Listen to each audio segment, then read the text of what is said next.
So there are so many, so many reasons that this work is so important to us as feminine creative beings and feminine flowing beings or not flowing beings.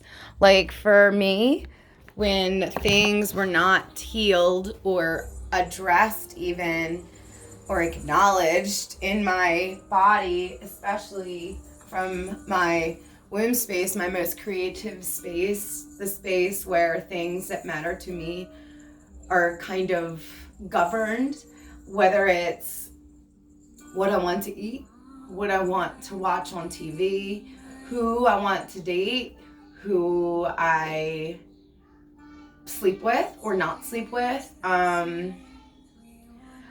all ranges. It's not just about sex. And in fact, it's actually a little about sex.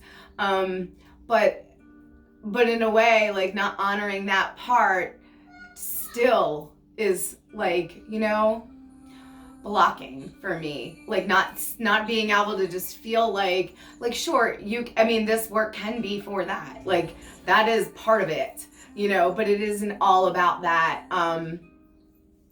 Which is pretty much how I prefer to do things. Like I like that everything that I'm learning. I love that I'm learning to see both sides of everything and to feel. That's what I like to do. Like I love to feel. I told my friend earlier, my addiction runs so much deeper than alcohol or whether before it was food or sex or self-harm or whatever it was in the moment. Like my addiction runs so much deeper than a thing that I am so deeply committed to doing whatever it takes to make this body feel good in every moment.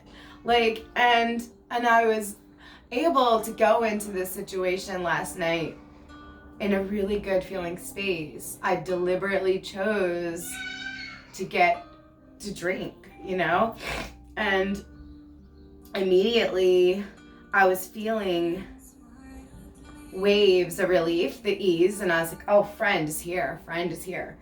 And then almost as quickly as that arrived, the next parts came. I can hear people's thoughts really loud, and when I am drinking, I'm insecure, so I try, even when I know, like when I'm sober and mindful of myself, I know there's people that don't think well of me or kind of me or even of themselves, so how can they, like, and this is not a jab or a stab at another person at all. This is real. This is my experience in my body,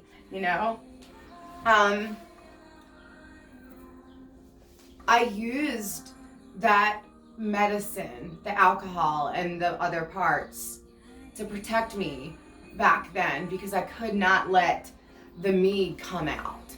It was too uncomfortable. It made other people uncomfortable. It made me look different. I didn't fit in, I really wanted to just fucking fit in. If I could think of all the places that I've tried to jam myself in, all the groups, guys, the list goes on. And a lot of my friends have seen me morph into this different person. Like, I have some friends that have been around my whole life. Like Teresa, she's watched from afar at times. Like 1 minute I'm doing this, and next, and it can look different. Even from the outside looking in, I admire my own journey so much, and all the ways that I let myself just go, my words, balls deep into the experience that I want to learn from. And drinking was a way to help soothe this. There's so much that is coming from this healing, like understanding about my birth of Elias and how that ripped me apart. And that was like, I use the hashtag he is light, like that was my final wound, the final one that I let another person do to me. That's not the way I say it really, but that's kind of the way I say it. That's the last time I voluntarily give my body over to another human to do anything to. Anything that I say, if it sounds mean, A, it's probably a trigger because there's something for yourself to address, not me related at all. Nothing is about me. This has nothing to do with anything, unless it means anything to you. You know, this is my fucking story. That's all. I'm a storytelling teacher. That's what we do. We tell our story. And if something sticks and you get a nugget and it works in your story, then we share. And that's how my teaching helps you. You get to hear something and be like, that's what I did in my body. That's what I did in my brain. That's what I did in my experience. And to give you a nugget of clarity to make yourself make sense to yourself is all I want to do. Whether it's through yoga, whether it's through Reiki, whether it's through talking, whether it's through making love, or dancing, or singing, or meditating, or swimming, or hiking, crying. I'm gonna do all of that. And I'm not gonna be drinking because I can't stay. I just said it yesterday. Could you imagine being like a free karma baby? These babies brand new now. This is a weird story. It's gonna be everywhere, and I'm sorry and I'm not sorry. Like, babies born right now I'm being understood that they don't have this karma. They're not gonna learn what we did, that we have to, that whole thing. They get to be free. Like, they don't have to deal with that. And they don't have to carry it and heal it. They don't have to keep rebirthing this pain, these things. They don't have to let the experience happen to understand why I don't want to be raped. By not my husband, sorry. Okay. He was not my husband.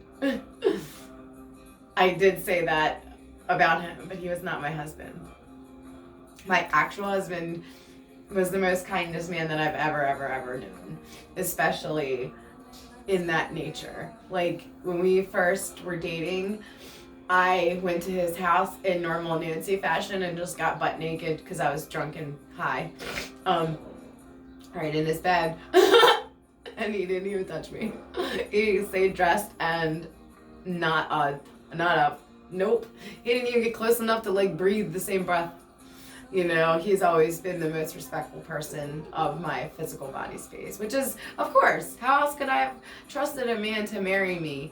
That wasn't something I ever felt I could do because of all the things that I wanted to experience. Not the way that people will say that about themselves. I don't expect you to, but for me, I remember looking at other girls in kind of dangerous relationships and being like, God, I just want to be loved like that. That's sick as fuck, right? But I wanted that. I wanted somebody to want me so bad that they would die without me, and I got it. Sup? Can we talk about how good I am at manifesting? So this morning, I woke up not remembering anything. Doing the whole, walk of shame, which for me looks like calling everybody, what did I do? This morning it was, how much do I pay my babysitter? Who apologized for my 3-year-old still being half awake, and to which I said, I don't even remember. He slept next to me in the bed, so that's pretty typical, but the only, speaking of the bed, the only silver lining, and this is kind of like a tricky circular story. The only silver lining is I didn't have to make my bed this morning. I literally laid down like a dead person. And that also is one thing that I sort of did with alcohol. I knew once I got to a certain point, I wouldn't have sex. Because for a while, I would not stop having sex. I felt like that was a way to reclaim my freedom, is just by humping all the dicks. And that obviously wasn't what I wanted to be doing either. And I found other ways of self-harm there.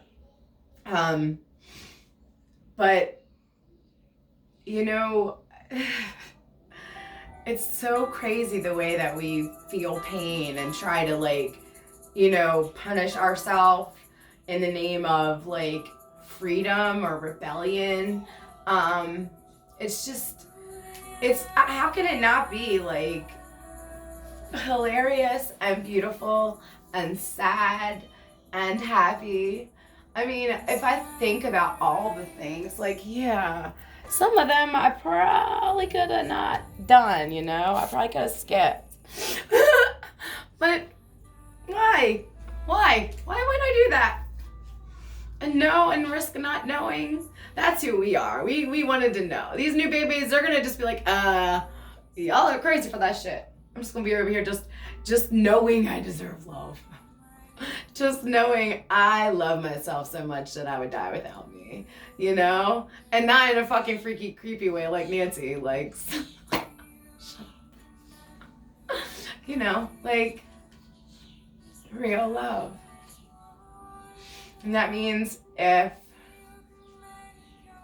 means all of it.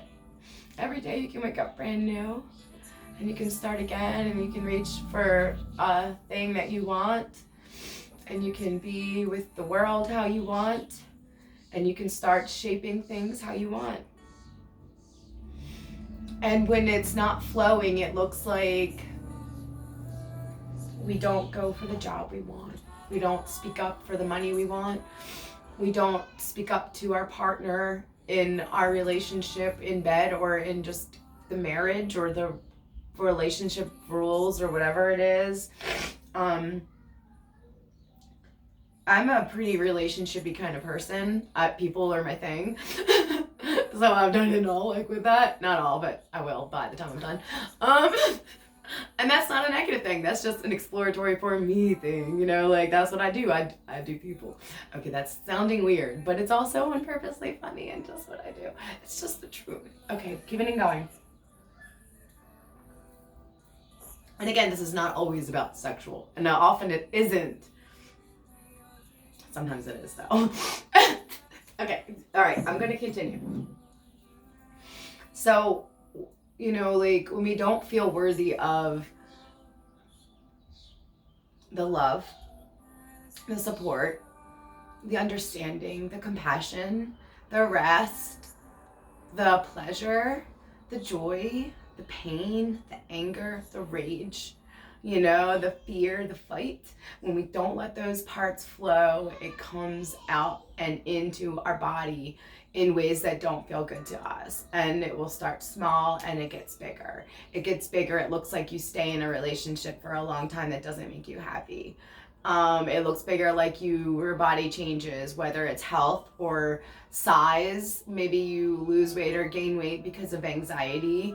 You know, we all know these things. And this is not saying the answer is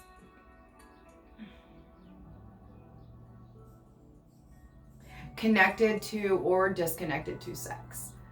I'm saying the space in our body that we move that sort of energy and hear that part of ourself is here, you know? And for me, I'm short and smushy. So it's kind of a little bit of fruity. It's kind of a little bit of solar pea, you know? But it's here. It's that orange, you know? That one. That was an accident and funny. Oh God, I'm so annoying. I love it. Okay. The sacral chakra, like the womb space, our space, you know, that like our creativity, our weird, quirky, our stuff, that thing that does the thing, you know? I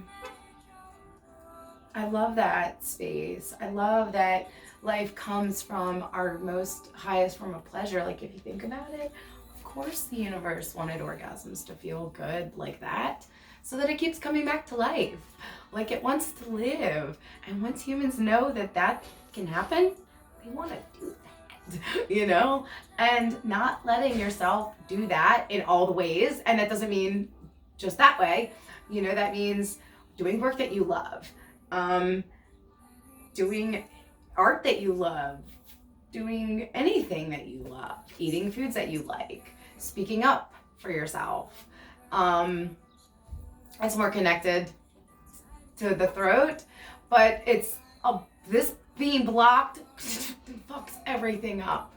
You know, like when we start denying ourselves the things that this space calls into our being, all of the parts of us start screaming at us. You know, like work fucking sucks. Like, things start to fucking suck. And the key to undoing that is really easy. And it's almost not what you think. My alarm's blinking. I got a minute.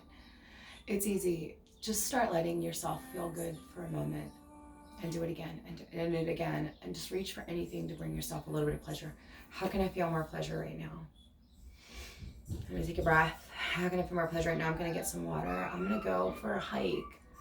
You know, I'm having a really good, bittersweet, beautiful morning. It's the first day of July.